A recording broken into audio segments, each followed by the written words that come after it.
In today's video, I'm going to show you how to add a search filter to your widget in Taggbox. First, log into your Taggbox dashboard and start by creating your feed. Choose your social platform, for example, Twitter/X, and open the Advanced tab. Inside the search field, enter the keywords or search query you want to filter by. You can use simple keywords, exact phrases in quotation marks, or conditions, or exclude words using a minus sign. For example, typing marketing AI will pull posts containing both words, while marketing spam will exclude unwanted content. You can also enable options like exclude retweets, exclude replies, or manually approve posts before publishing.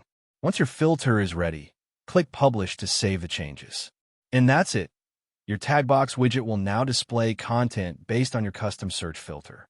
Thank you for watching this video. Please feel free to use the affiliate link in the description.